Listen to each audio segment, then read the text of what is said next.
think I'd care that the colony is in disarray? We didn't come to Arcadia to get bogged down in pointless warfare.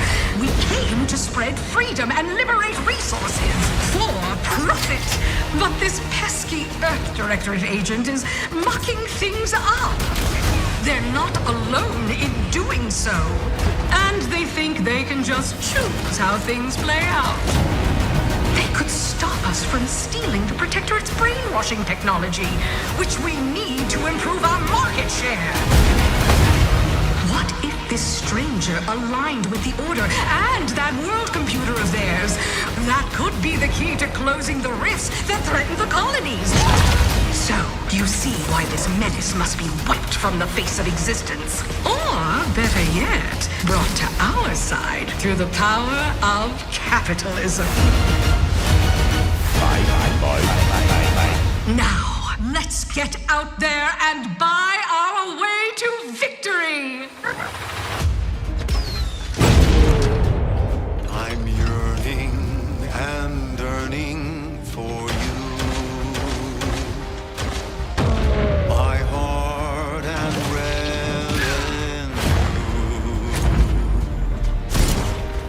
Every last bit of my way, every last bit that I'm paid, every last bit that I save is intended for you.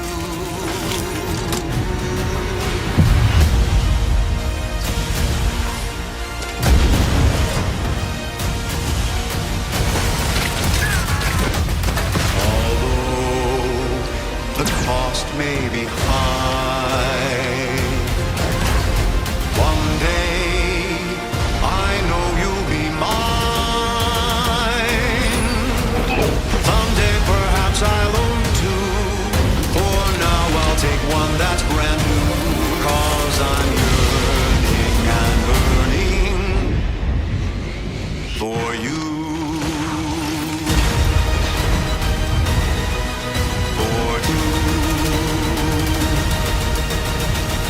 An adventure made for capitalism by capitalism.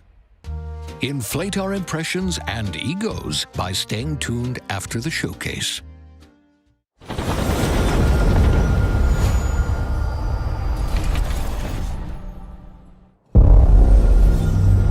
World premiere. Babe, what's wrong? I'm sorry. I've just been so depressed lately. You know, it would fix everything. Humanzapro.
Yeah, humans are barely sentient. Scientists have done studies, and their brains are like half the size of ours.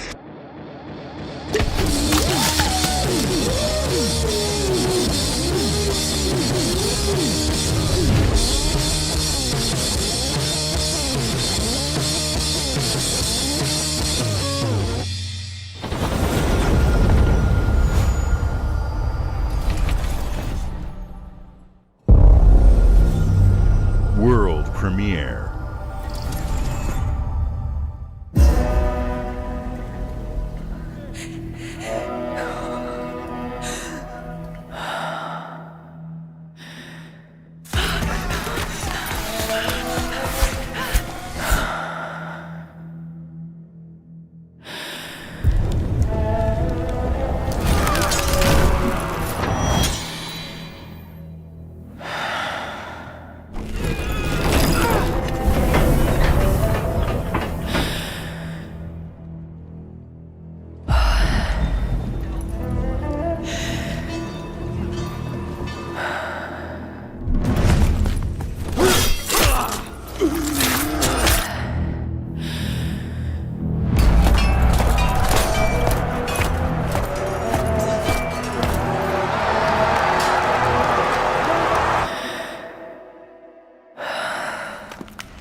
At Xbox, we strive to put the player first.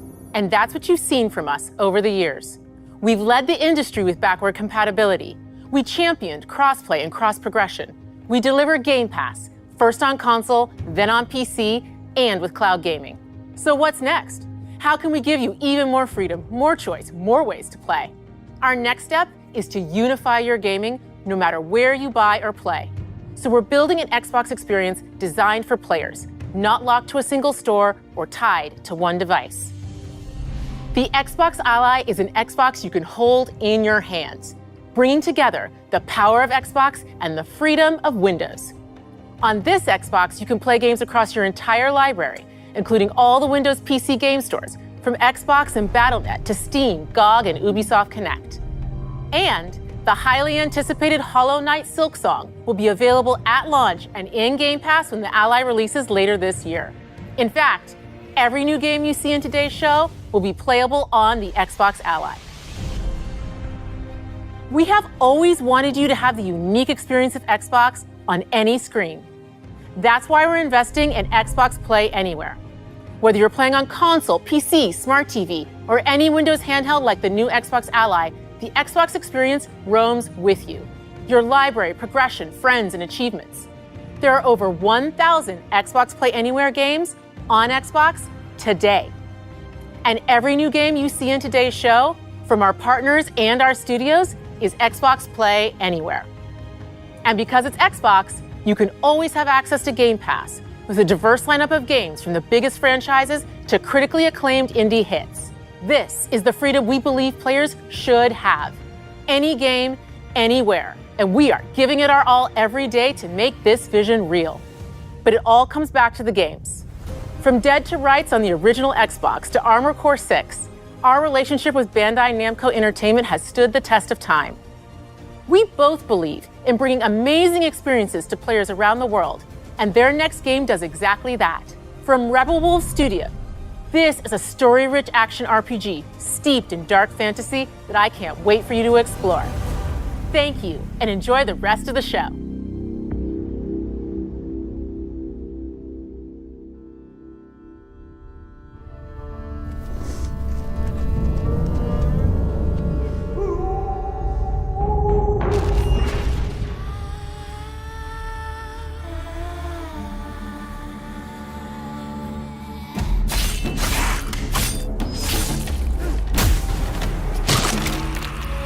Monsters have always been here,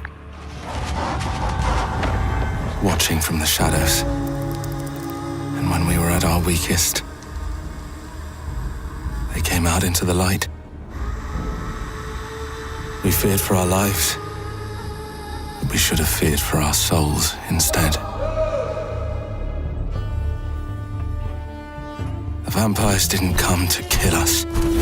No, they came to rule. Turn us into mindless, docile cattle. Not me, though. They tried to change me into one of them. But I became something else instead.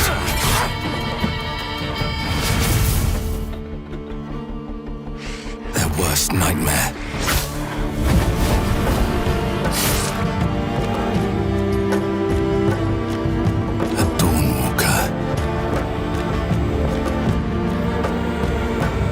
Trapped between the two worlds, fighting to even the score, fighting to understand the evil behind it all. He is out there watching, seeping into you, growing.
Watch your back, Yakumo. You're a wanted criminal now. I'll kill the Dark Dragon myself. It's my mission. My duty as a Raven Ninja.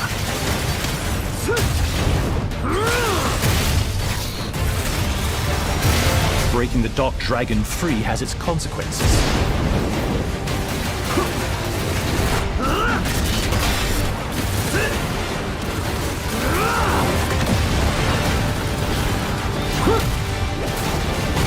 This is it. Sayori. Ryu, there's something I need your help with.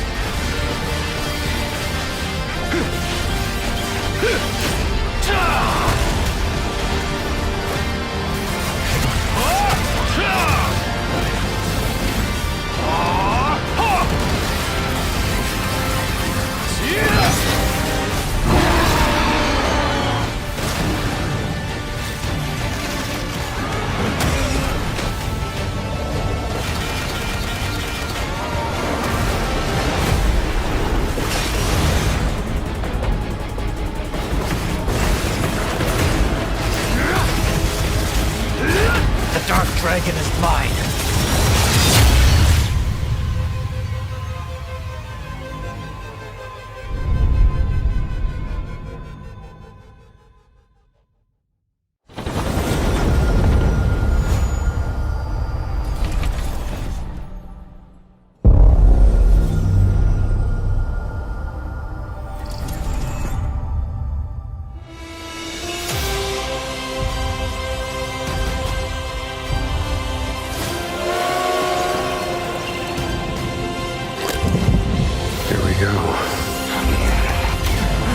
Good luck, Indy. What are you doing, Jones? Are you crazy?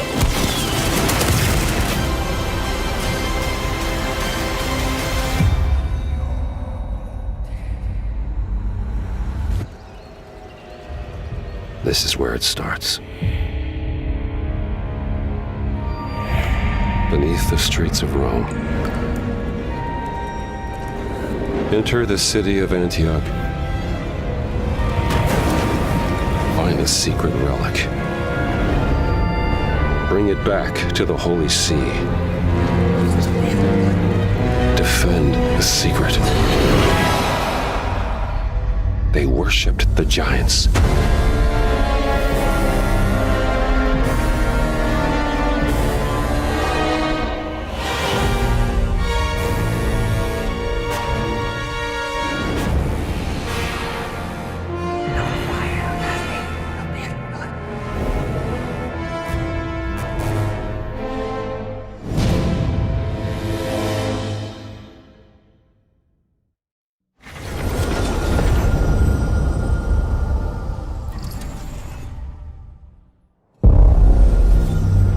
World premiere.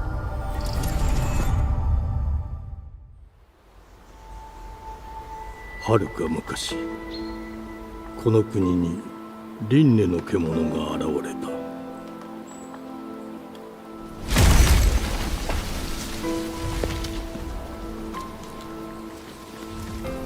輪廻の獣は汚れを吐き、あらゆる生物を蝕んだ。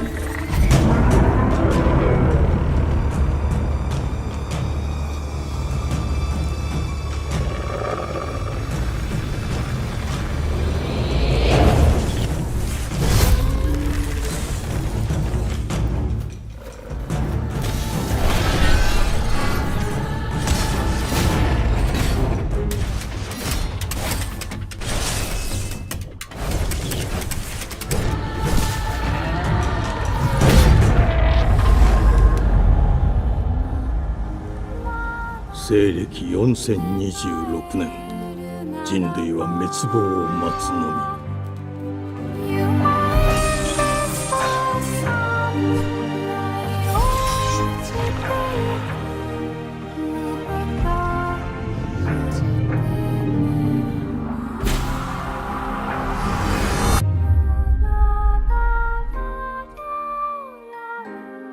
封じ子エマ、お前こそが輪廻の獣を滅ぼす刃となる。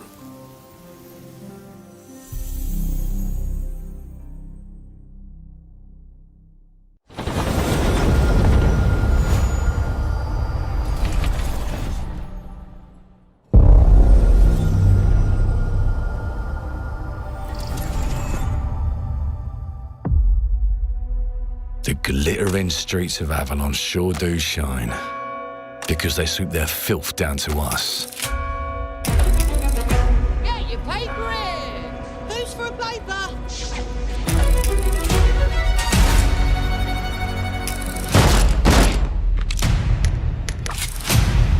Here's to playing in the mud.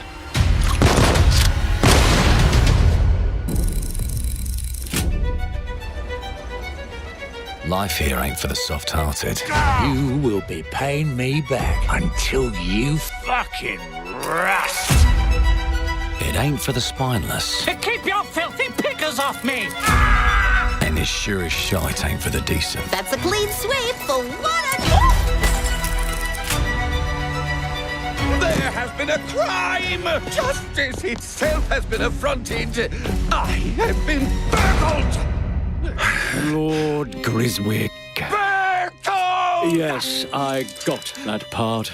Do you know anyone who might wish you ill?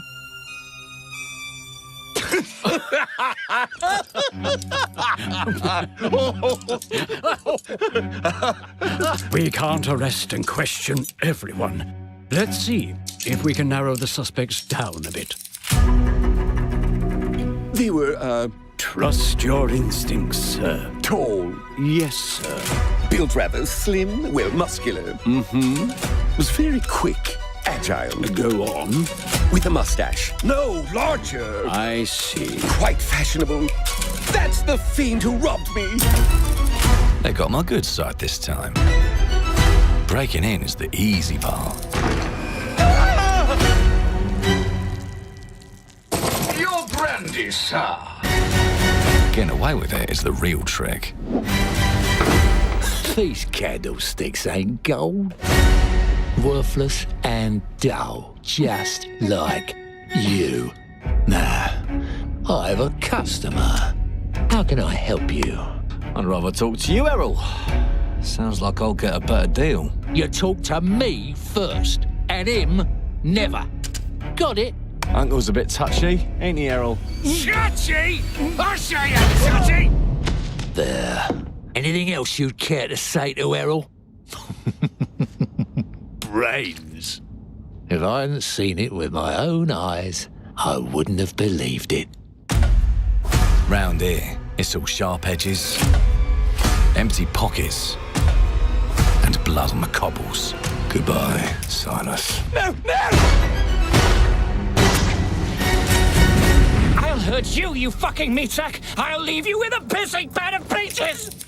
You'd either got a gang at your back, or a knife in it. We're family here. Family takes care of its own.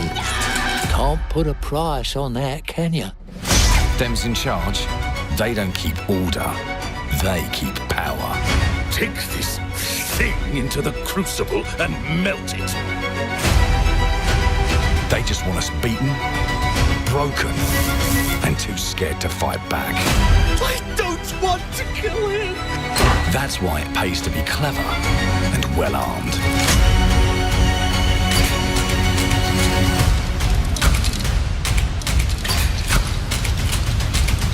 Let's go and end a few arguments.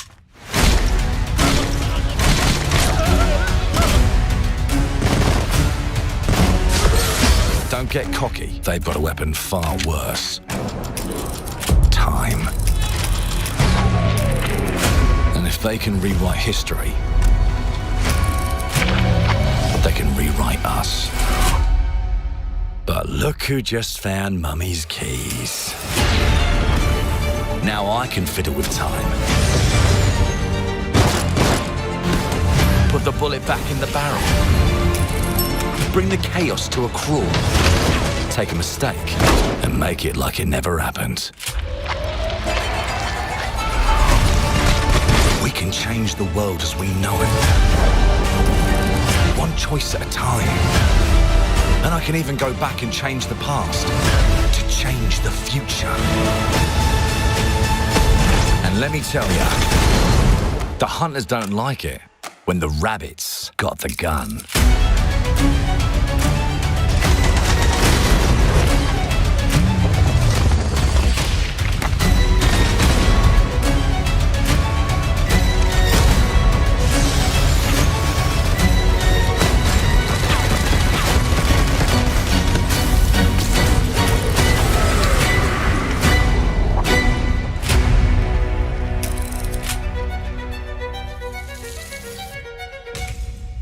Now let me alone and piss off!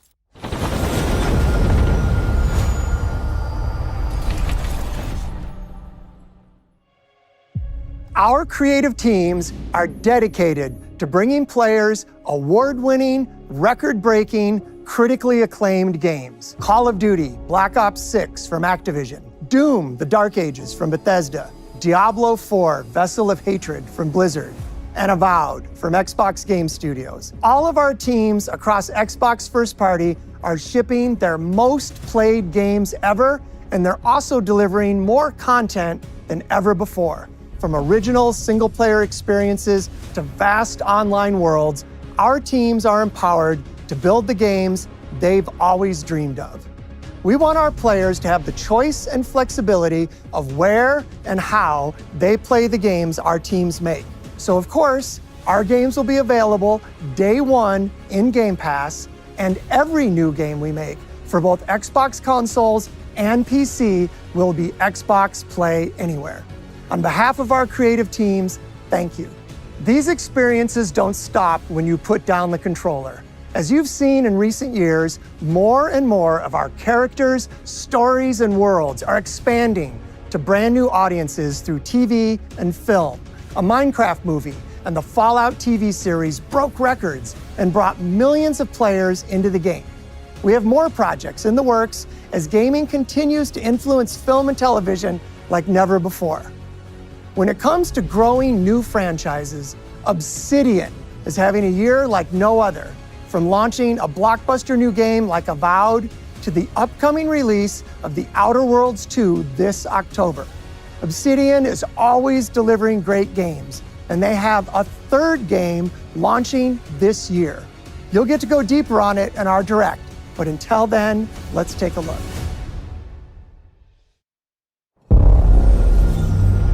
World premiere.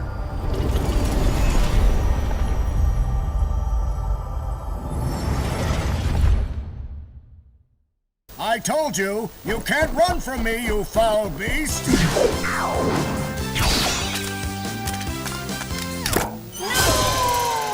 With new flexible legs, the Yoke Girth action figure can ride anything!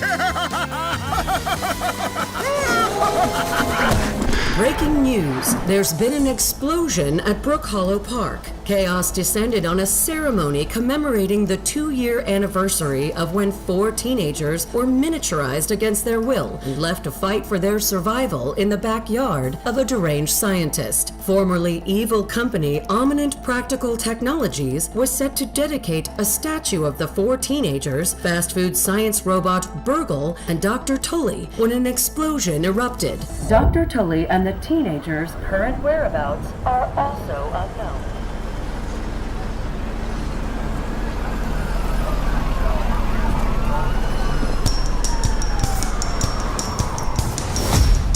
You gotta keep them separated.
The predecessor, ND3500, reached. Accessing predecessor's travel log. Attempting data salvage.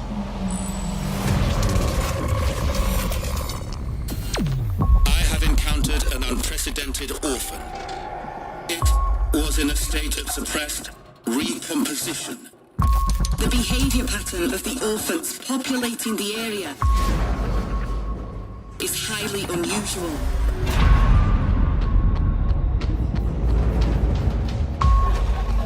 may become exceptionally aggressive.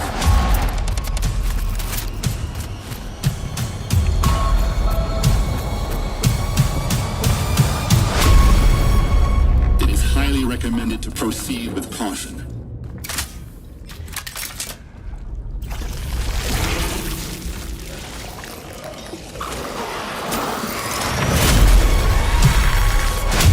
They seem to act more consistently, in coordination.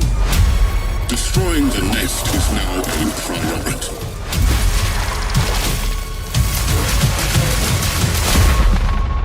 Such is our calling. Such is our calling.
World premiere.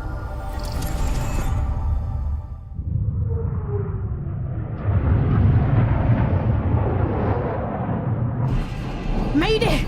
Mayday! Code 1 to mission control, we're falling!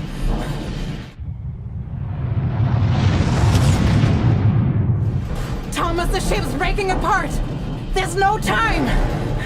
Evacuate! Now! Thomas, come in! Ariane, you sacrificed everything for a new world, to save mankind. And I'll always love you for that.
Thomas, wherever you are, I'll find you.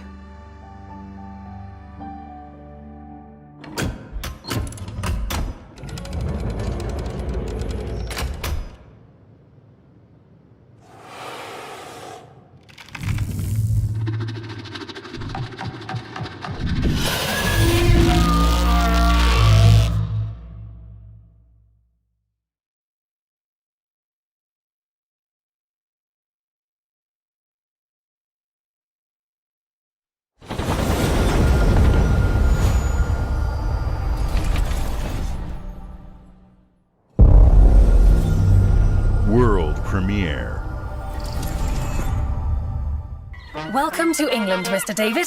I know this must be a shock, having never met your real father, but he left you this hotel in his will. It's been in your family for generations, much like the caretaker. He's a little eccentric.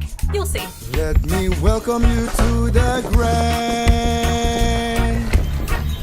a hotel famous across the land. Every room used to be in such high demand. Your wish, our command, here at the Grand. Well, hello there. It looks like you're about to do some renovations. Would you like some help with that?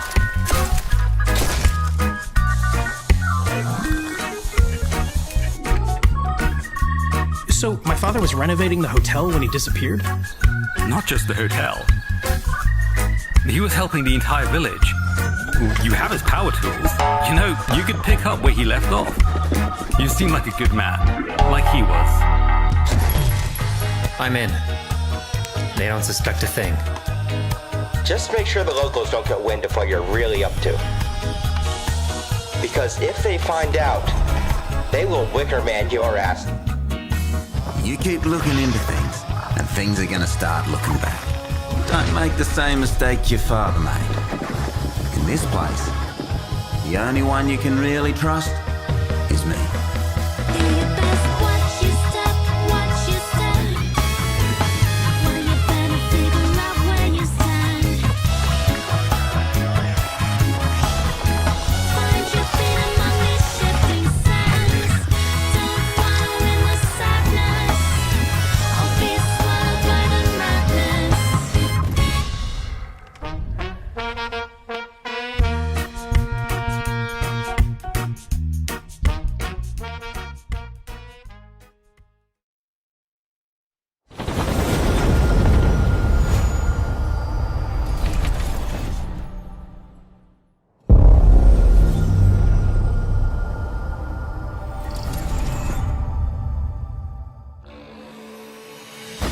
There are as many gods in the world as there are stars in the heavens. And when we need their help, they send us a hero.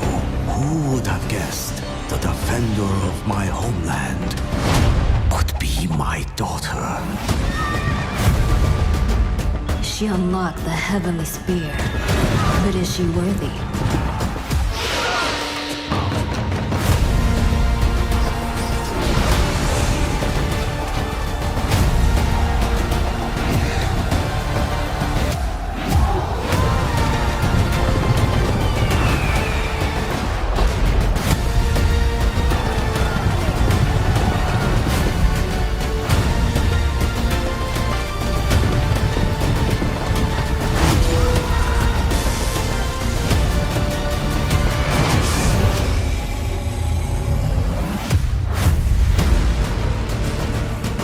You can't rule if the heavenly spear is mine.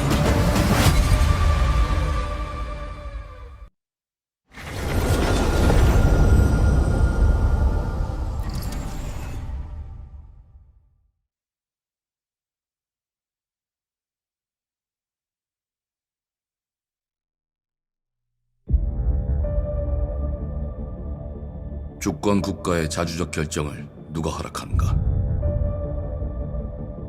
만약 이 결정이 패권 국가의 특정 정치 집단의 이익을 저해한다면 당신의 특정 행동이 대중의 의사결정에 영향을 미칠 수 있으며 반대로 누군가는 당신의 의사결정에 영향을 주려 한다는 것을 인지할 때 자신만의 온전한 입장을 세울 수 있지 않을까? 당신의 입장은 온전한 본인의 판단인가? 그렇게 믿고 있거나 믿고 싶을 뿐.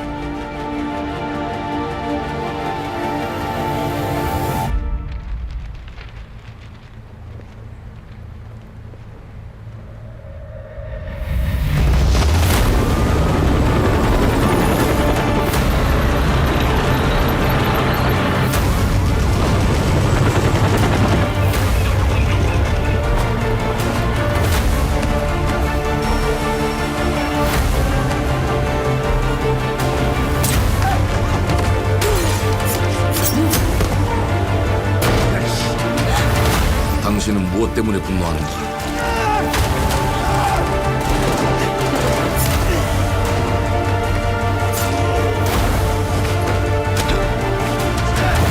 당신의 분노는 스스로 결정한 것인가?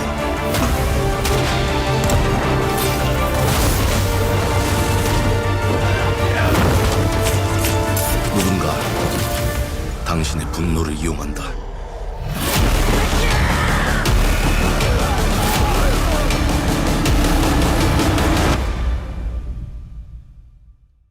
지정태. 지정태!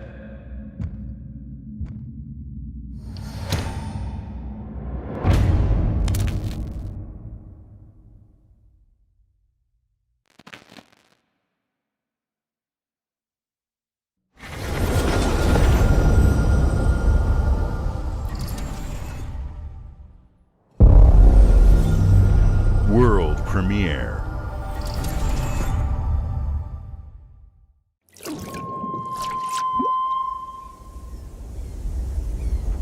E ora Olaiem lo ite fativi. Novo. Ilo? Te che maite mana. Muite unanite waiora. Dia. Novo tua libemo iwa lotaname. Ona otalima di efema. Teonami.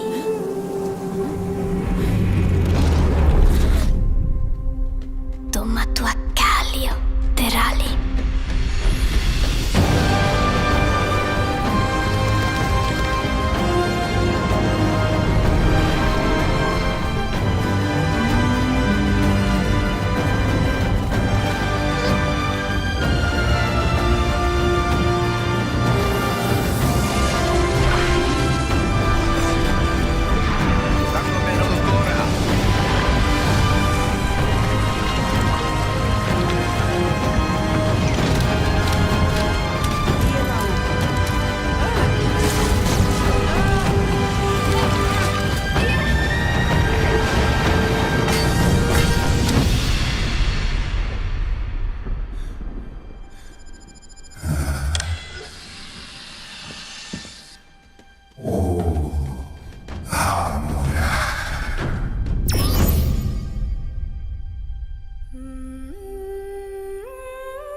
Well, hello there.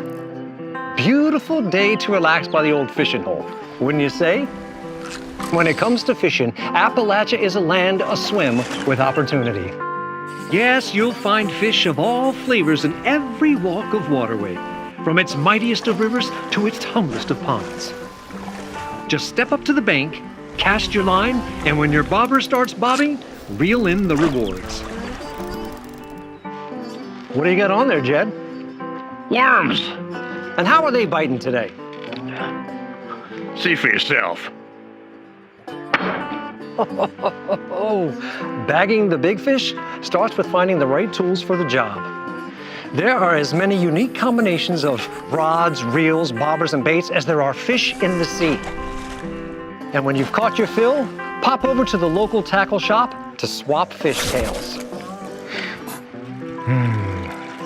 Can you smell that? No matter what troubles plague the future wastelands of Appalachia, you can always find comfort in cozy little joys like this. You just gotta know where to look. Vault Life is your ticket to easy living. Design and build your own little slice of paradise. A place to show off all the bits and bobs you collect in your travels. Got a green thumb? Plant your own peaceful vegetable garden. And nothing warms the heart like a neighborhood cookout. Community makes a wasteland a waste home. Join today, and tomorrow you'll be kicking back and sharing a meal with friends in beautiful Appalachia.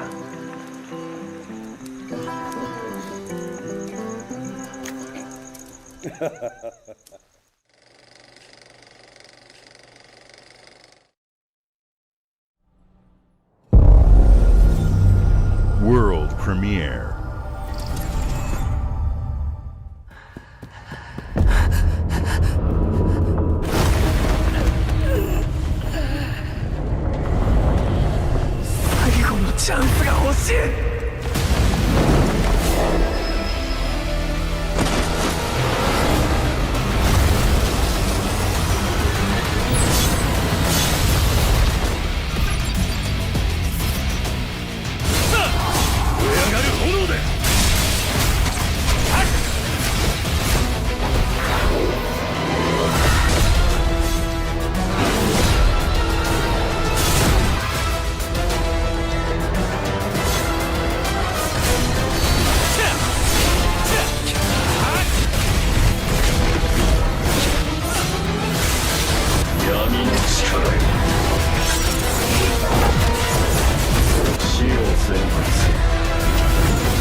World premiere.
Hey, what's up everyone? It's Tony Hawk Pro Skater. I just want to say thanks to everyone for all the love and support we've seen since we announced Tony Hawk's Pro Skater 3 and 4 a few months ago.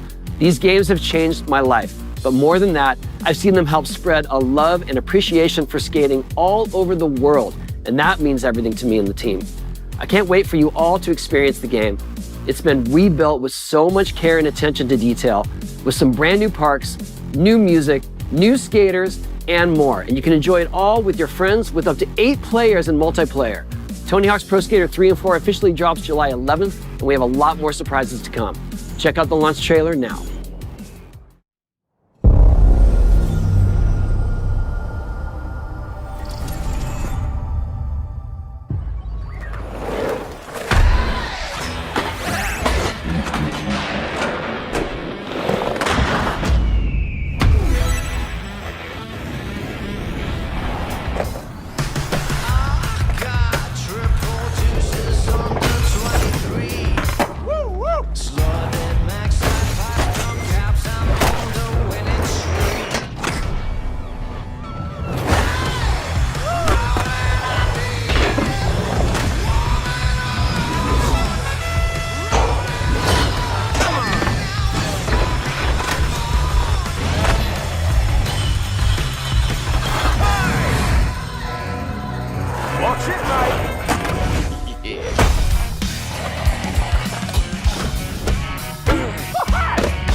You still find your way back home, Phoenix?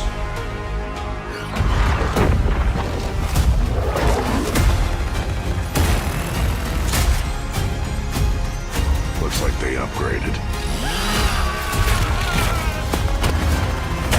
Nausea, baby! Let's do this.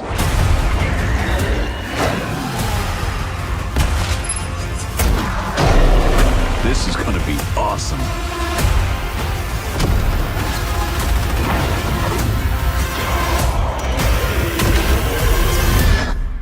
Form up!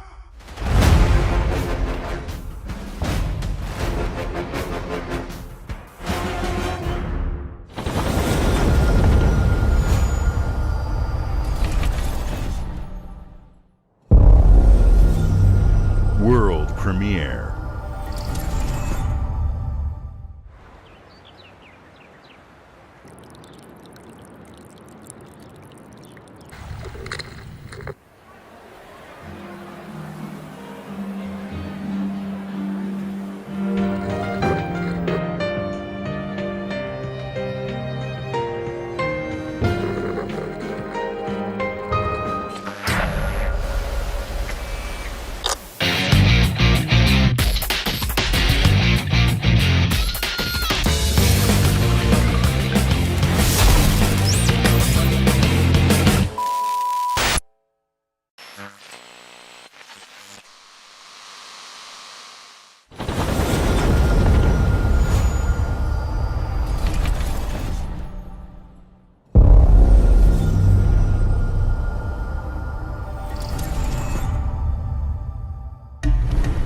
The Smugglers League is always there.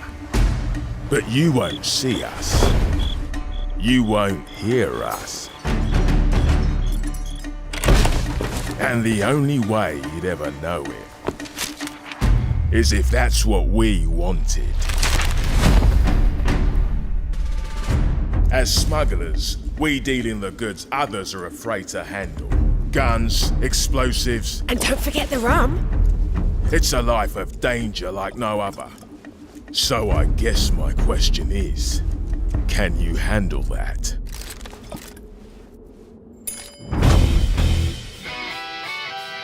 Getting your hands on gold is one thing, but you should know that this is what we're really after.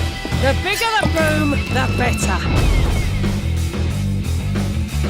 Smugglers need to be adaptable. It's more than moving under moonlight and shadows. You should be ready to take advantage of others' misfortune. Stealing, of course, is always an option. Just do whatever it takes to get the job done. You are pirates, after all. Welcome, my friends, to the Smugglers League.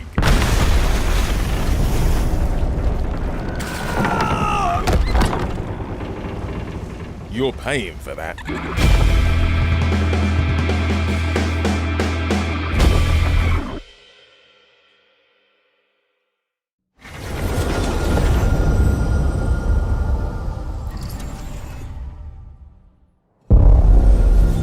World premiere. Hope you're not in a hurry because northbound is backed up all the way to 18th Street. And the southbound ain't looking much better. This is ridiculous. Please, come on. Are you one of them? You're here, but a dragon.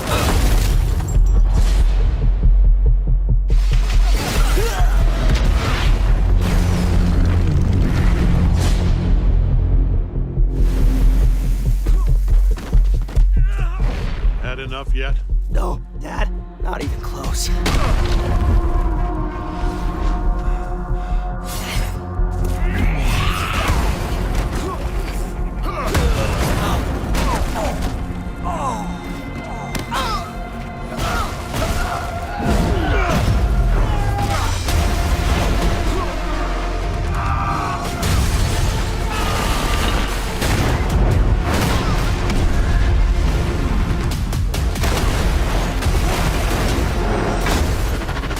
I hoped you'd understand why I had to do this.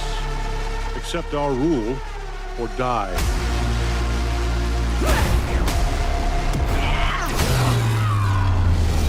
I'd like to propose a third option.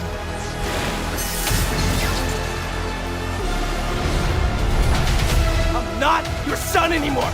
I'm the guy who's going to throw you off this planet for good.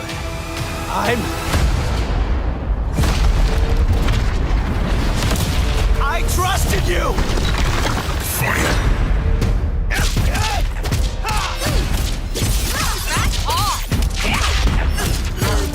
Ready to bleed? This is over!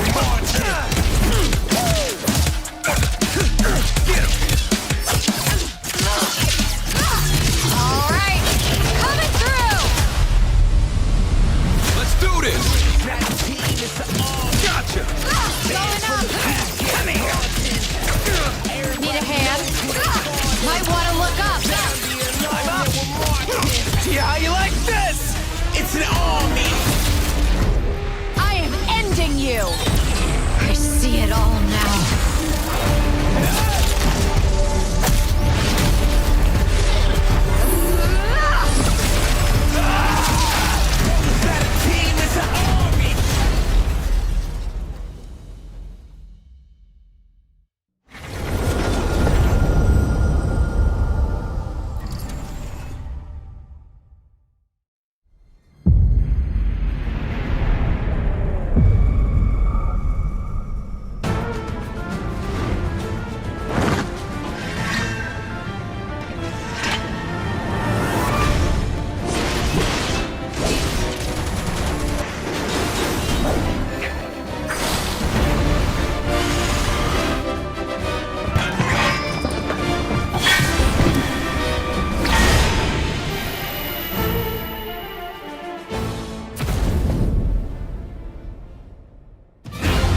To even the odds.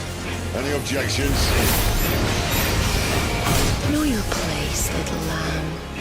There's no one to save you now. You will answer for what you've done! Our flames are our own, and they burn as one! Come to me, Ifrit!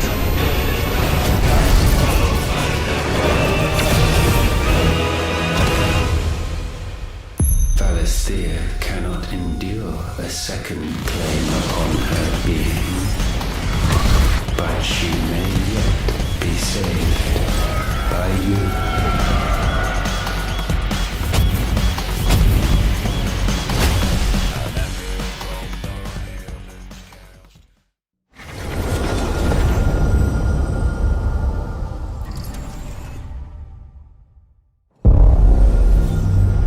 World premiere.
Games like Psychonauts 2 showed how Double Fine excels at creating unique and innovative experiences, and Keeper is no exception. Looking ahead, next year marks 25 years of Xbox. It's a big milestone for the platform and franchises that you helped build and make popular. We couldn't have done this without everyone who's been with us on this journey.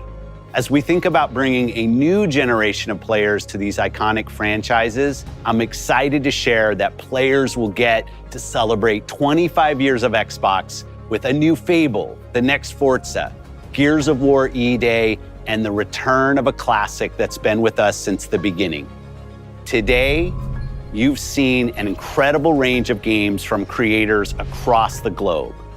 Creators like inXile, reaching for new heights with Clockwork Revolution. Sluggerfly, making Team Meat's modern classic platformer into 3D. Square Enix, bringing more of the critically acclaimed Final Fantasy franchise to our players. And Team Ninja, returning to the beloved series they debuted on Xbox. You've also seen the next Xbox hardware release, our Xbox Ally handheld, which lets you bring your Xbox experience and your library with you anywhere. I hope you enjoyed the breadth and depth of the games, updates, and experiences that are coming to Xbox from our partners and our own creative teams. We're seeing more players on our platform and in our games than ever, thanks to all of you. We're proud of the creativity that Obsidian is delivering this year. Immediately after Showcase, our Direct begins, where you'll go inside the studio for an extended look at The Outer Worlds 2 and Grounded 2. Thanks for joining us today. But before we get into the Direct, we have a final world premiere. Enjoy.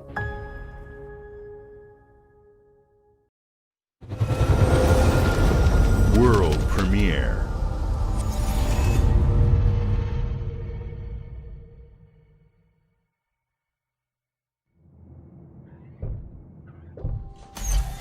Welcome to the Guild. We have been expecting you. Please, follow me. You already know us as a global tech leader. Our software, our systems, combined with our skilled team, is designed to save lives. Your years of service have shown you the importance of our work. Here, you'll witness the global scope of that mission in action. Let me introduce you to our esteemed visionary.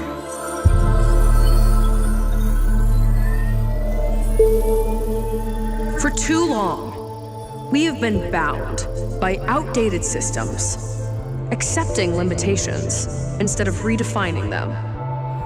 The Guild is safeguarding tomorrow, now. We are pioneering the future of protection worldwide. Our advancements are designed to elevate everyday life, reshaping the future of technology on a global scale. I'm Emma Kagan, CEO of the Guild.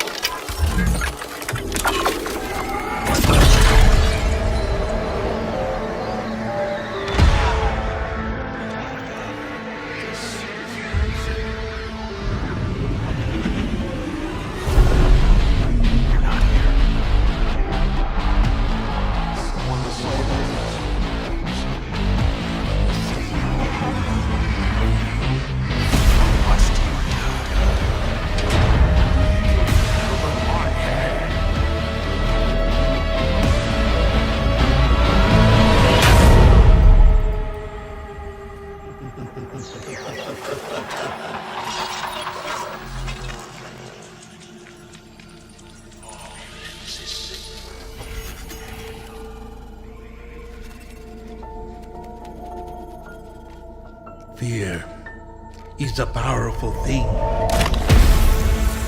David Mason. Menendez. Will you fight the head of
Welcome to Obsidian Entertainment.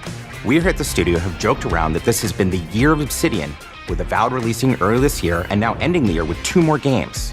And what better way to cap this incredible year for us than by doing what our studio does best, sequels. That's where I come in. You can get out of here, Fergus. Thank you so much. No, you're doing great. You nailed it. The sequel is the lifeblood of every great franchise. Think about it. The original creates the world and builds fandom, but the sequel, that's what makes it worth remembering. No sequel, no hoverboard. No sequel, no dual SMGs. No sequel, no Raccoon Tail. No sequel, no Zune 2. Which doesn't really exist, but I wish it had. There was a Zune 2. There was a Zune 2? I'm Mark, the head of sequels here at Obsidian, and I have sequelized everything. Blockbuster movies to AAA video games to my first marriage, so trust me, I know what I'm doing. Come along on this journey with me. Part 2.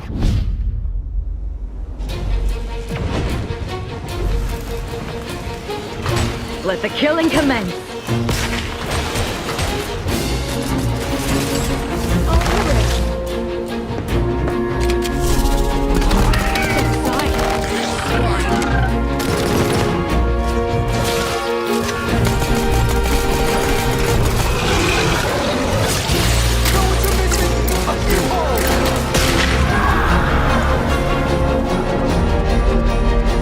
The Outer Worlds 2 is a sequel to The Outer Worlds 1. It's a continuation of the themes of robber barons in space and how people are controlled by the stories they're told by the people who have power over them. This time we're able to go a lot deeper because we have more time and money, which is a great thing, and we're able to make it a much more true Obsidian reactive RPG than we were the first time around.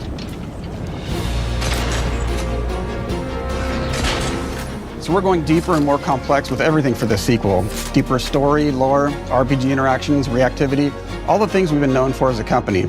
It's really a complete realization of everything people want from an Obsidian game. Surprisingly, this is the first time in over 25 years that I've had the chance to do a full sequel for a world that I helped co-create. It's really just a fantastic opportunity to explore and expand the universe in interesting ways, and to go even further with the themes of how people are affected by living in a dystopian corporate reality. You can shoot your way through it, you can talk your way through it, you can sneak your way through it. And so no matter what kind of play style that you like, this is just an awesome franchise and an awesome game to jump into, even if it's your first one.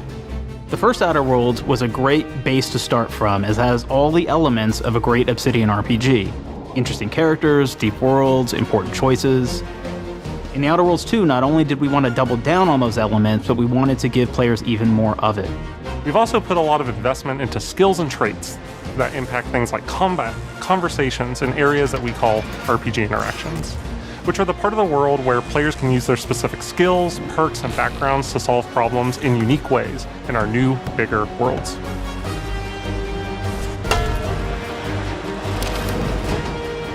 I love a deep RPG experience, and building out that RPG crunchiness for our players was at the forefront of what we set out to create.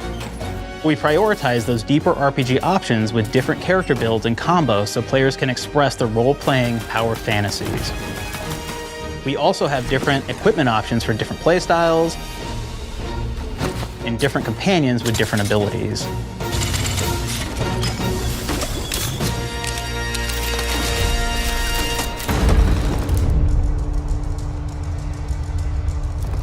In the first Outer Worlds, you start off as the Stranger, which was basically a blank slate to build on top of with various attribute points that would begin to define your personal experience in the game. You can make any kind of character you want, but we've given you a role. That role is an Earth Directorate agent. You can think of them as kind of like space cowboys or space sky marshals. They're the good guys that go into places and kind of fix everything that's wrong. You're gonna be one of those. But we don't tell you why you joined the Earth Directorate. There could have been a lot of different reasons, right? It could have been because you're an actual lawbringer and you want to go in there and spread law throughout the galaxy. It could be that you're a roustabout and you just had nothing better to do. After you pick your background, one of the really important choices you have next is choosing your traits.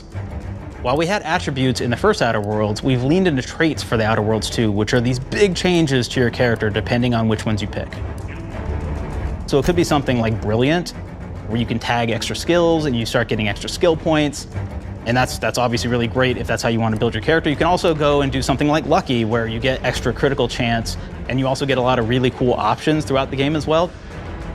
Of course, we brought back dumb, so players love the dumb option. Tell me, do you believe in signs?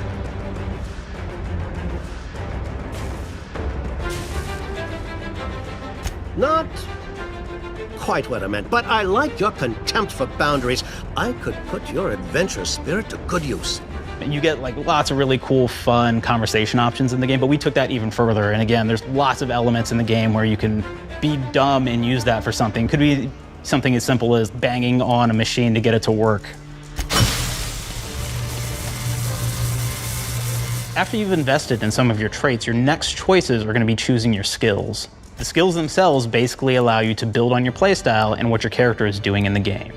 That will be everything from playing stealthily to speccing for an explosive specialty.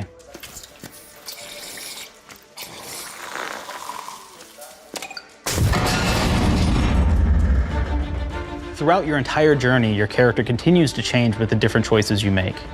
In The Outer Worlds 1, actually had more skills than we have, so we condensed them down to really the core and essence of what we really wanted there. But we made each point that you put into a skill much more impactful. So instead of getting small percentage changes, we actually did much larger changes per point that you put into each skill. And again, all these things, because of how they're checked inside the world itself, can matter quite a bit. You know, just even having one additional skill point in something can open up a lot more options in the world itself. If anybody's played Fallout New Vegas, they'll be very familiar with like the perk system. We basically borrowed that, but went even grander. We actually have more perks than Fallout New Vegas did.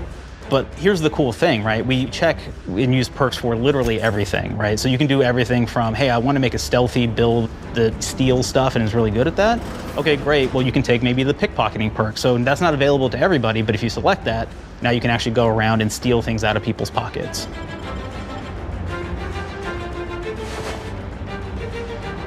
There's another perk called Heavy Handed, right? Where say you're a melee person, what this does is now your power attacks that you use actually knock people down. Oh man, I really like the serial killer perk. As you start killing people, they will drop hearts. And you can take those hearts, and essentially you're taking these trophies, you could say, and it's actually giving you a permanent health bonus every time you do it. We have this perk called Assassin. Now, this is an early game perk that you can take, which every time you stealth attack an enemy, you're actually going to get a movement bonus for a certain amount of time.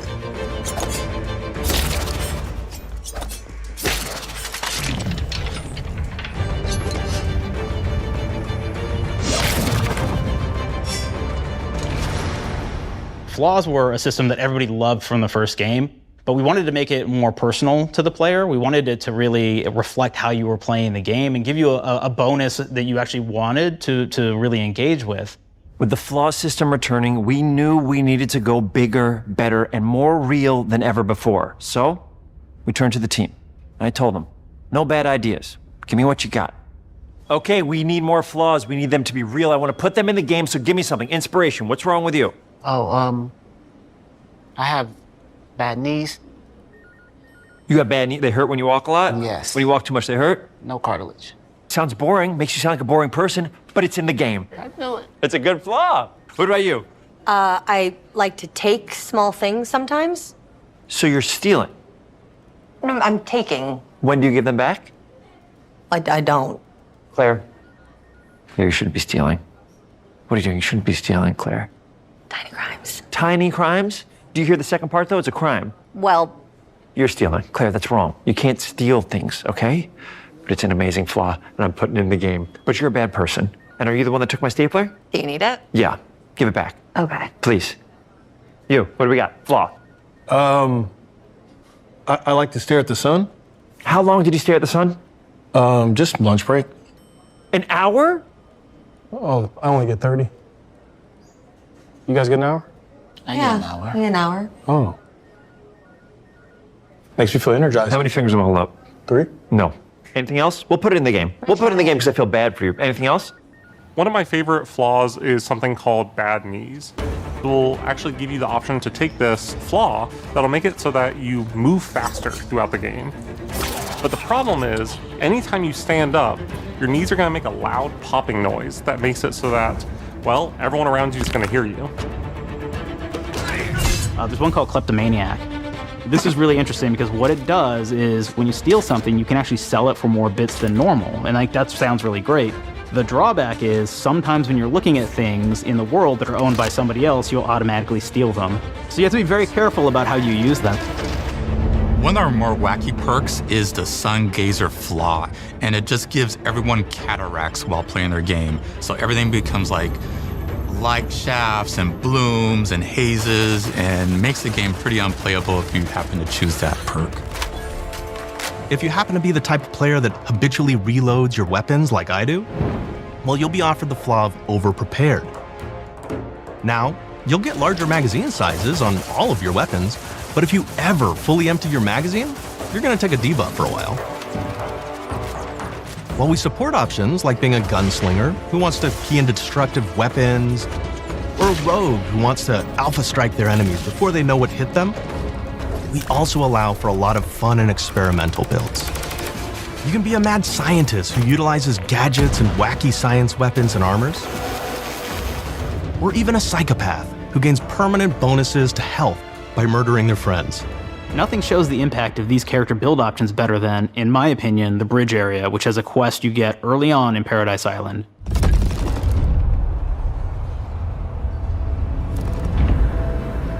Not only do you kind of encounter this very early, and it's a very core one to the story, but it really expresses our philosophy of allowing the player to solve problems in a bunch of ways.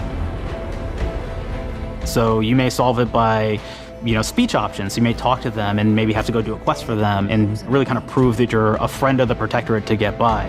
I may have need of your help, stranger, if you are ready to seize an opportunity to show fealty to the Protectorate. You could go guns blazing and you could just take everyone out inside the POI, lower the bridge itself, and kind of get across.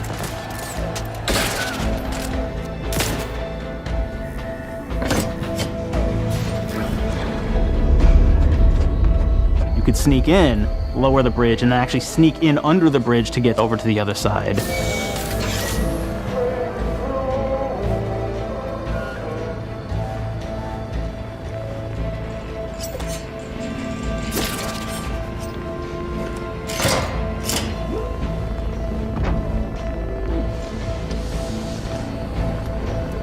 You can bypass the bridge entirely if you found like certain gadgets, like the shield gadget that protects you from poison gas as you go across, or the double jump boots, which kind of allow you to jump across the chasm and get across that way.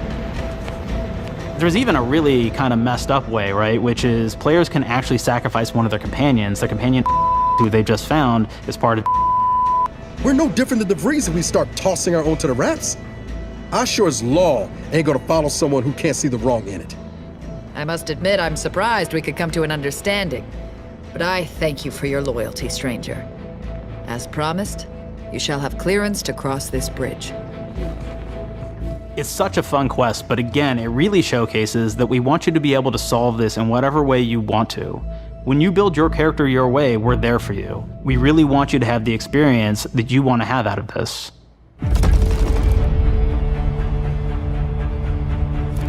From the very beginning of our discussions about the Outer Worlds, we really knew we wanted every game to take place in a different colony. This lets us expand on all aspects of the universe. Every colony can be its own thing with its own flavor, and we can center them around anything we want, any ideas or setting we're interested in. Arcadia is an isolated colony with abundant resources, and it's run by an authoritarian faction called the Protectorate. Their dictatorship is thematically based around the question of how much freedom people will give up for security and luxury. For Protectorate subjects, unfortunately, that answer is everything.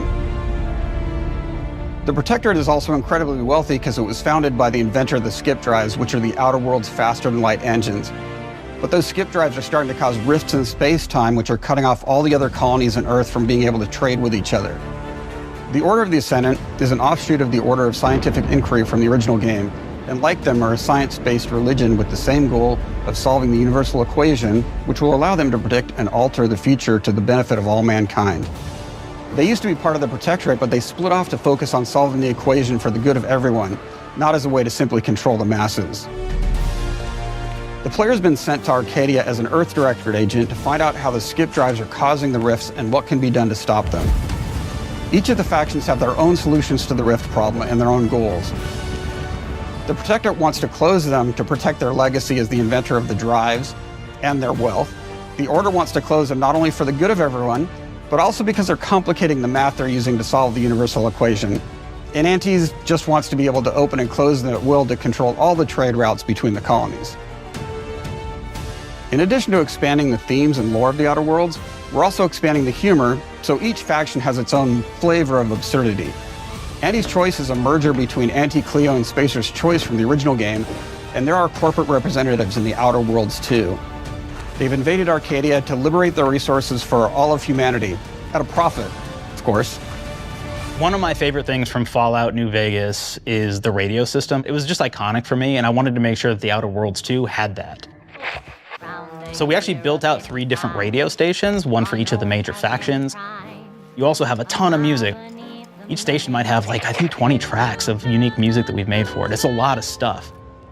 But the really cool part about this entire thing is that we actually put a lot of reactivity into the radio. So it will respond to the things that are going on around the world that you've been interacting with. So if you go into a location, let's say you solve a problem for the Protectorate folks, if you listen to the Protectorate radio station, they're gonna be cheering you on as a hero. Wonderful news, everyone. The Zeranium gas leaks at the Automech repair facility, strongly believed to be caused by Anti's Choice malefactors, have been corrected. Some hotshot for hire just managed to fix the electrum leak in their repair facility. Now, I'm not saying we caused it in the first place, but we sure like the idea of all those broken auto mechanicals and all the excessive gasping and choking involved. The factions and companions are great examples of how we're going deeper and more complex this time around.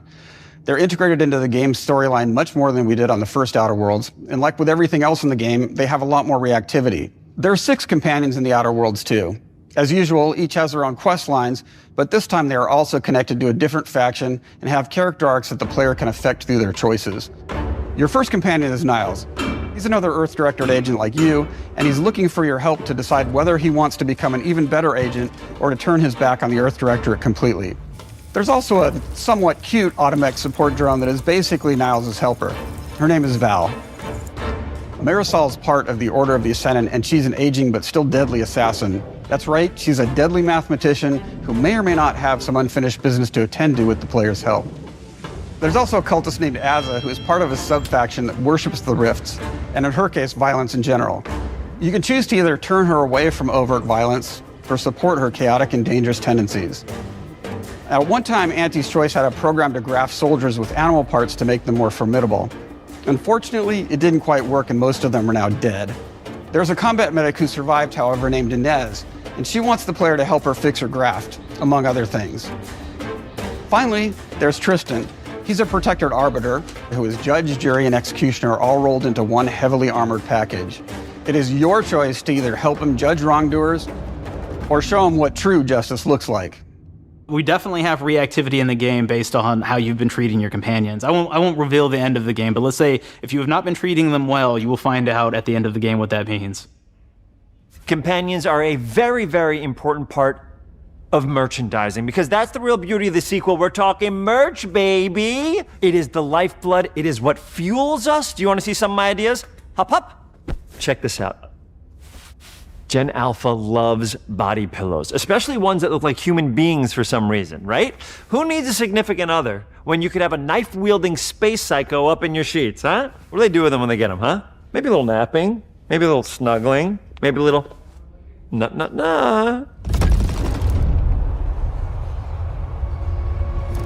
The visuals of the first Outer Worlds depicted a frontier colony in space.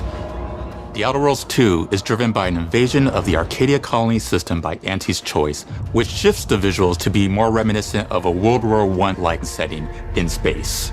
That evolution is seen across all aspects of the game, starting with the factions. How do you militarize everything, including extreme capitalists or math-crazed scientists?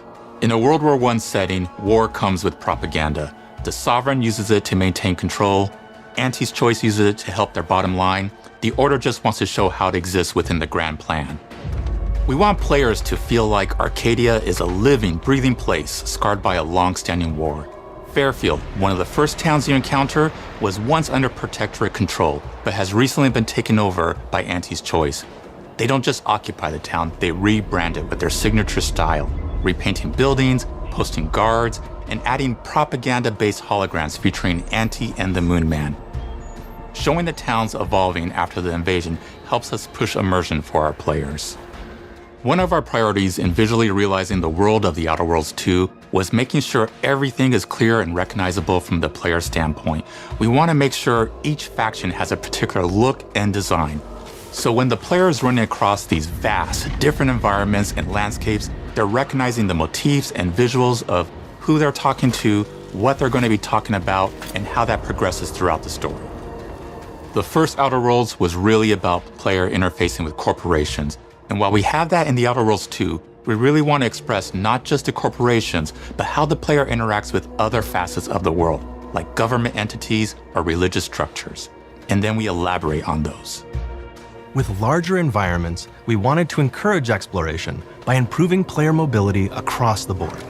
Now you can run, slide, double jump, mantle and parkour your way through all of the nooks and crannies of these worlds. It really allows the player to just explore and have fun finding really cool stuff.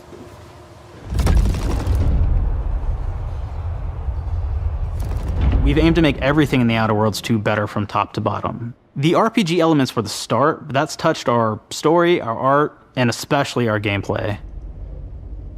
A good sequel is true to the original. That's first and foremost, right? Like, we all want to add in a bunch of things as you're making a sequel, right? We want to make it bigger and better in every way. That's what we were trying to do here. And I thought, we did not need this consultant. We've made enough sequels. We understand how to do this. And I will say, I don't think it's been entirely successful. I am very proud of the combat improvements we have made in The Outer Worlds 2, thanks to my patented combat system. You may be thinking to yourself, it can't be that good? Shush, what are you even talking about? You haven't seen it yet. Watch this. Put a helmet on, because I'm about to blow all of your minds with my COMBAT system, combat system. My name is Mark, I'm the head of sequels. Shall we begin? You're thinking, what's C for? C, capitalize the fact that the people loved the first game. We're gonna take those people, we're gonna make them buy the sequel, giving out pounds, pounds, pounds. Quick ones, ha, ha, not you, Dan. Here we go. What comes after C? O, optimize for player satisfaction. I am terrified of online gamers, okay? I wanna make them happy, so let's, okay? All right. Mobilize the players so they're ready for that sweet, sweet pre-order. Clap with me. Sweet, sweet. If you don't have rhythm, Brandon, just say it. Sweet, sweet pre-order. Everybody has a different rhythm, and it's blowing mine, and here we go. B, burglarize. What is this? It's basically just finding new ways to loot dead bodies. You know what I mean? Right, Otis? Okay, well, it's a big part of the game. A, you gotta agonize about how many people are gonna be angry that we have just put so much combat into this thing and almost no romance at all. We should look at ourselves. What is wrong with us? Huh? We can't have one love story in this? How many people have been in love? Raise your hands. Raise your hand if you're in love. Okay, are you lying? I have a wife. Put your hand down. T, toi. In French, that means two, sequel. I think that means 3. Okay, you're getting ahead of yourself. Come on, Claire. We're on 2. And how do we end it? Anything is possible. And we've established that we're the best there is, and there's no sequel better than us. And if I could just say one more thing, thank you very much. I know I've kind of changed the world of video games today. For The Outer Worlds 2, we wanted to improve gunplay in every way. We focused on improving the feel of each weapon, the way a weapon snaps into ADS, the way recoil feels when firing, and how impactful our sound effects really sell the weapon's fantasy, to things like how unique reload animation can add a lot of character to each weapon. We've increased the variety of weapons by including new weapon types, but also through a host of fun and unique weaponry. We have things like the Borscht Blaster that fires out tumors that can explode like grenades, or can even be eaten by the player for additional health. We have a weapon called Rookie's Reward that will actually level up the more you use it throughout the game. And every time it levels up, it's got fun fanfare where it's like shooting out confetti and it's got a fun little setup. We have a really fun weapon called the Pop-Up Gun. It fires out ad drones that will distract your enemies with corporate ads, slogans, and jingles. While your enemies are distracted, you can focus fire on them or explode these drones for additional damage. New to The Outer Worlds 2 are throwables. So you can use frag grenades to flush out enemies, smoke grenades to camouflage and escape, distraction devices to bait enemies into a stealth attack,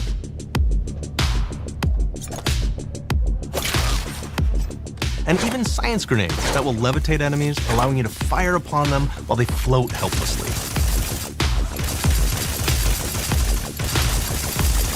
And of course, science weapons are back. We have returning favorites, like the Shrink Ray. This time it's been upgraded so you can shrink your enemy down to the size of a sprat and run over them, exploding them into bits. The Shrink Ray, that was probably my favorite one from the first game, so we brought it into the second game, but we improved it though. So instead of shrinking your enemies for a short period of time and having them re-expand, this time they stay shrunk, and we actually added in the ability to step on them and kind of squish them and kick them, because we knew that that was the player fantasy. We knew that's what everybody wanted to do. They wanted to step on the enemies, they wanted to kick them, so we made sure to double down on that stuff. In addition to things like our returning favorites, we also have some really fun and unique new science weapons. One of them is called the Armageddon. This one's really cool because it actually shoots out these masses that are like these little arms that will stick to people or cover or all kinds of different things, and they will continue to just hit them until they get destroyed. And we have another one that's just super cool called the Spectrum Dance Saber. This is a melee weapon that actually lets you attack to a musical beat. And if you continue to do that, you'll actually get additional bonuses each hit you do. One of my personal favorite weapons is called the Big Bang. It's just a big freaking gun that uses material harvested from rifts to shoot out a giant ball of energy, vaporizing everything in its path. Now, ammo's extremely rare for this weapon, but you can use it in just the right situation to devastating effects. Like another great one is Gary. If you wear Gary, he will lash out at your opponents as you're walking through combat. So we even have science armors, and we've really kind of shown off what we thought was really great for the player from a science perspective. We're all about letting people play the game their way. There are some players who prefer to be immersed in a first-person view, taking in all of the details. But there are others who really prefer to take the world in from a third-person perspective. Why not allow both? Well, now you can swap between the two, letting you enjoy the experience in whatever way you like. One of the things I really like about having the third-person mode is being able to see all of the fun and unique armors and armor combinations and weapons that you can equip your player with. All of the actions that you could do in first person, so you're double jumping around, you get to see your character in that way, and you get to take in the world and see things in a different light.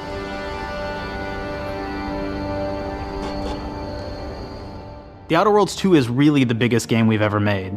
Bigger choices, more reactivity, more weapons, more things to find in each of the worlds the players can visit. The team has done incredible work bringing The Outer Worlds 2 to life, and we can't wait for you to play it. Even though we've always been a multi-project studio, this is going to be the first time we've ever released 3 games in 1 year. It feels amazing to do. We're so excited for more people to be playing our games. It is truly an exciting time here at Obsidian.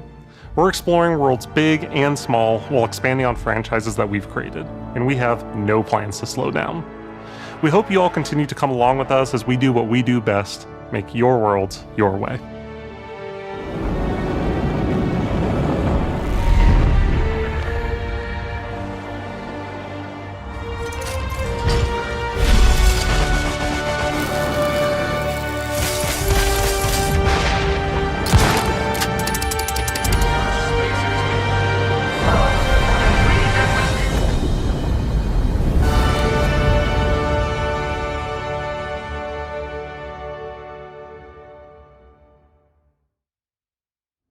With The Outer Worlds 2, we're all about the best place to play, which is also the promise of Xbox. You can play The Outer Worlds 2 on this Xbox, but it may be hard to play it when you're staring at all these beautiful holes. Let's cut that. You can play The Outer Worlds 2 on this Xbox. Oh yeah, now that's Microsoft. Or you can take a phone call on this Xbox, then play The Outer Worlds 2 right after. Excuse me, I'm getting a call. Hello? What am I doing? I'm playing The Outer Worlds. Hello? Yeah, this is Mark. I didn't know I had jury duty today. You could play The Outer Worlds 2 on this Xbox, but it takes 2 people to lug around safely. We're gonna go up to my apartment, okay? And this is an Xbox you actually wear that also plays The Outer Worlds 2. What do you think, Claire? This is amazing. Are you playing? I think so. Fantastic. So now this is actually not an Xbox, so you cannot play The Outer Worlds 2 on it. Can't play anything on this. I guess Bread. You ever play Bread where you take it out of one slot, put it in the other? I don't have friends. If you pre-order the premium edition now, you'll get early access, which is like a prequel to the sequel, or is launch the sequel to the pre-order, or like, why are any of us alive at any time? It doesn't matter. Either way, my job here is done. It's time for the Grounded 2 portion of the Direct, which is sort of like the sequel to the Outer Worlds 2 portion of the Direct, which I absolutely just hit a home run with.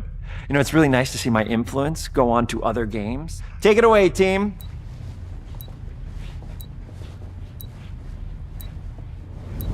And big exit.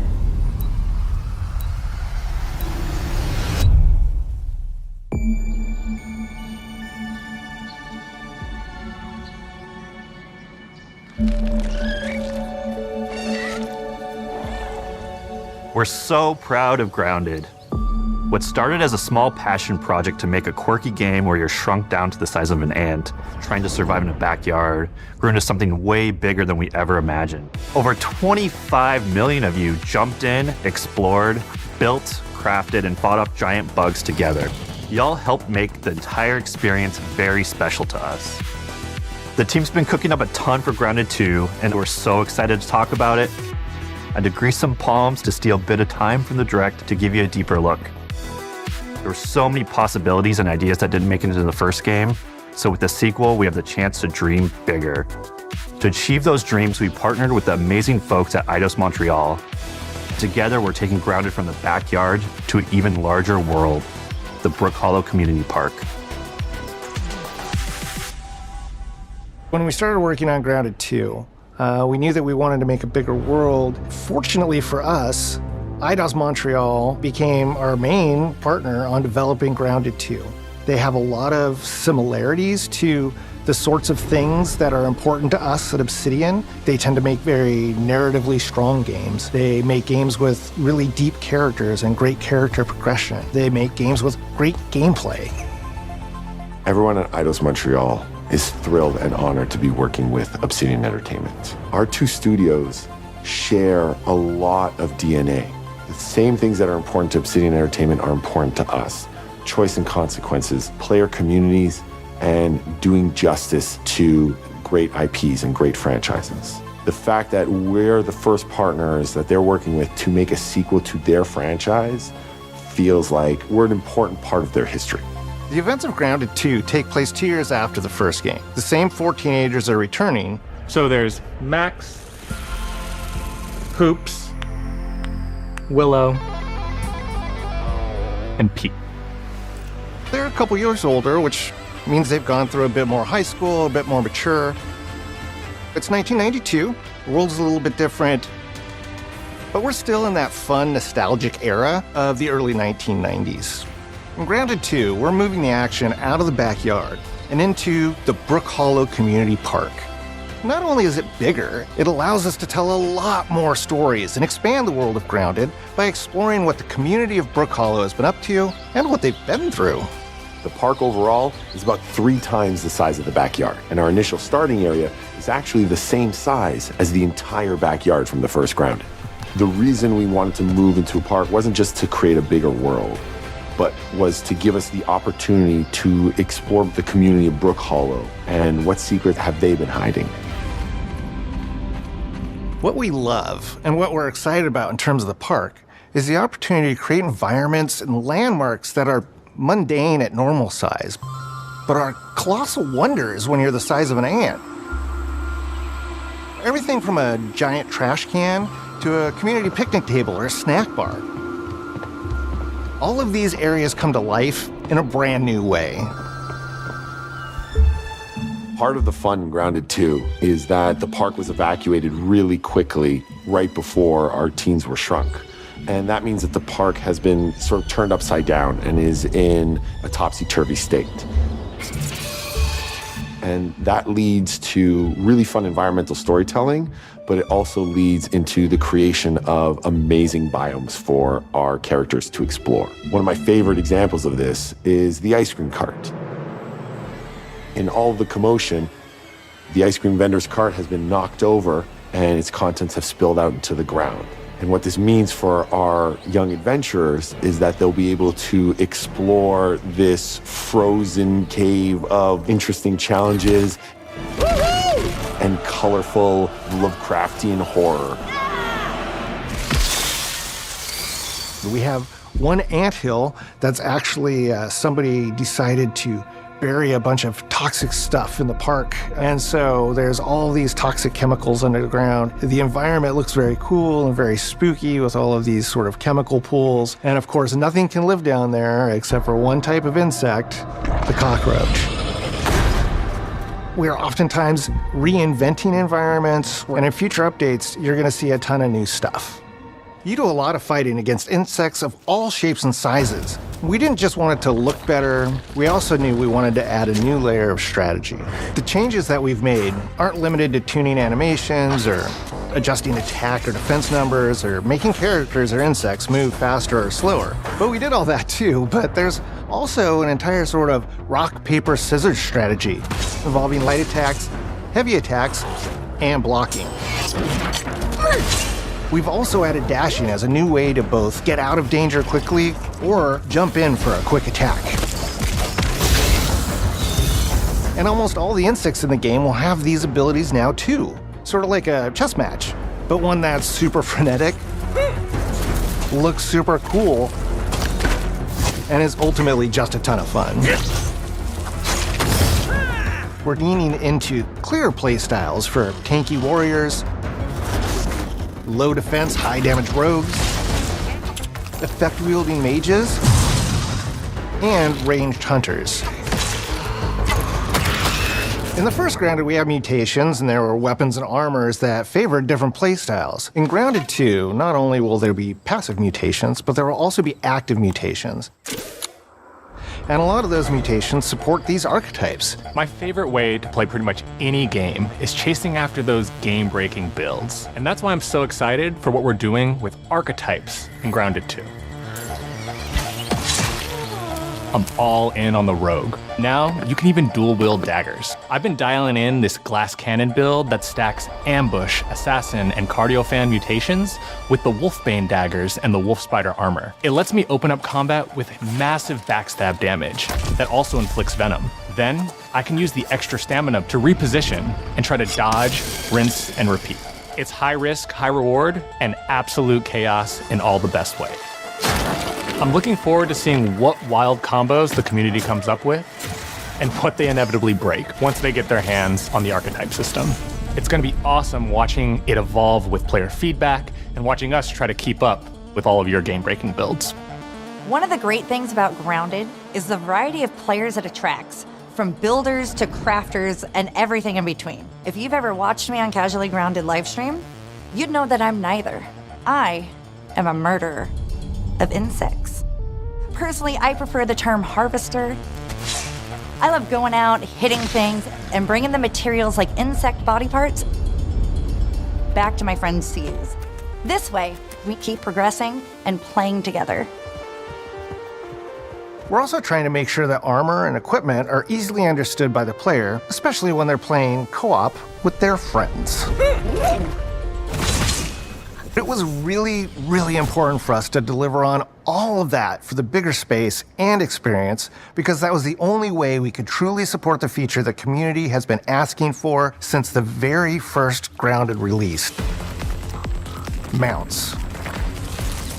Our mounts, we call them buggies, have an entire suite of moves and have their own special abilities and attacks.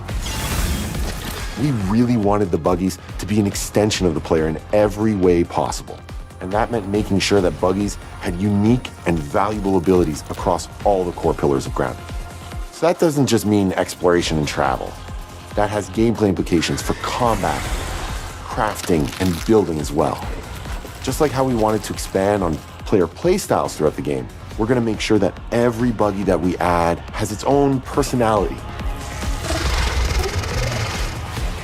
The Red Ant soldier can enlist up to 2 Red Ant workers to follow you around and help you out. If you get into combat and you don't want to fight while you're saddled on your buggy, you can jump off and they'll fight right alongside you and provide support.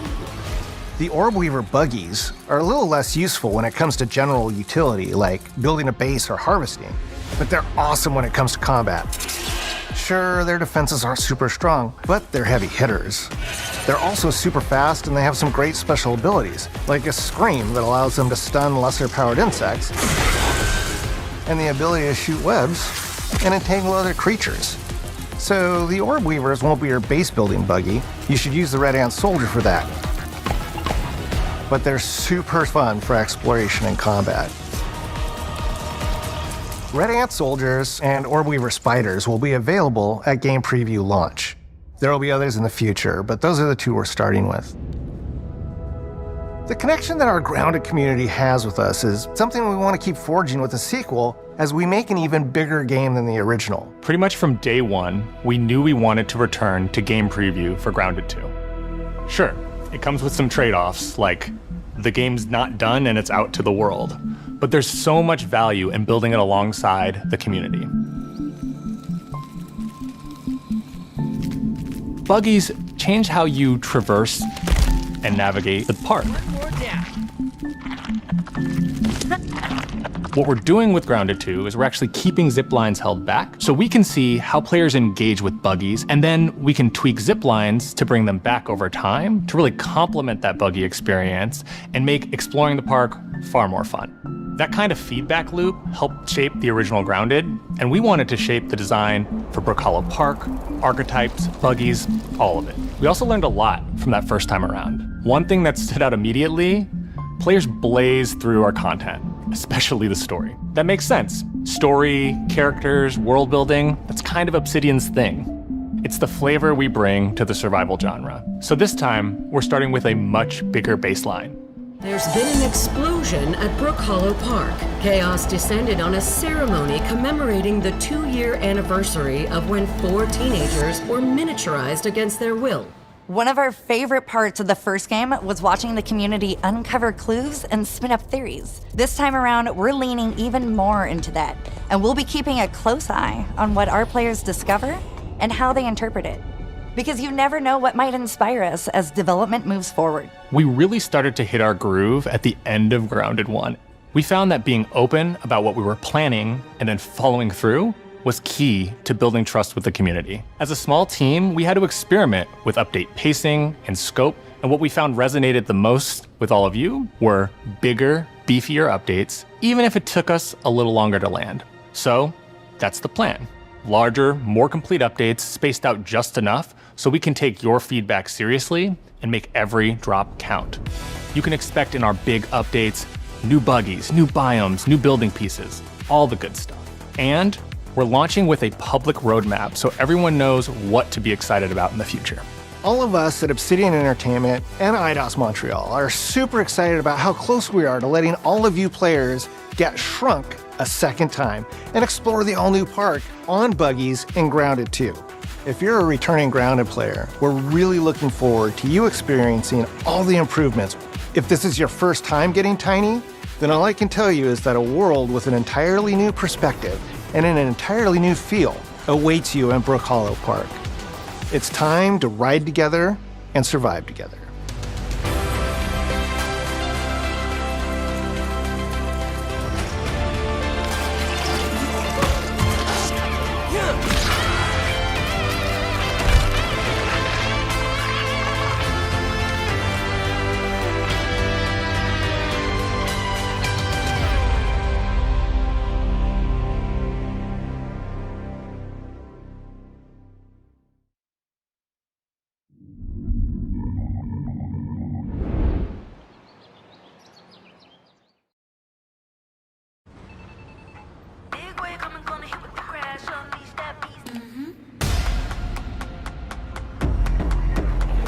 We have been expecting you. This is where it starts. We can change the world as we know it.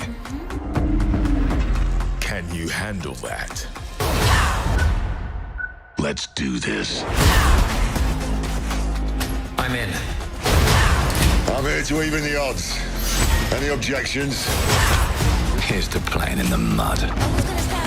And when we need their help, they send us a hero. Here we go. Please, follow me.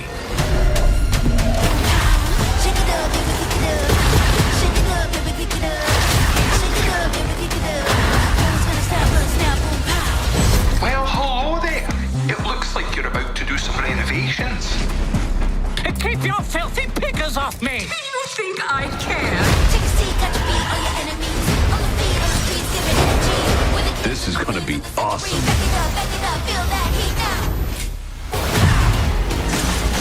Mayday! Mayday! Hold on to mission control, we're falling!